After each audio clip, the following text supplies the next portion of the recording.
The Motorola Edge 60 Ultra is an upcoming flagship smartphone anticipated to launch in mid-2025, with an expected price of 69,990 Indian rupees in India.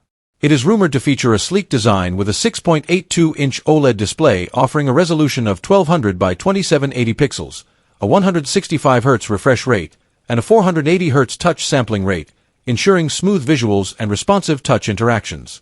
Under the hood, the device is expected to house a Qualcomm Snapdragon 8 Elite SoC, an octa-core processor clocked at 4.32 GHz, paired with 12 GB of RAM, delivering robust performance for multitasking and demanding applications. The smartphone is likely to run on Android 15, providing users with the latest features and improvements.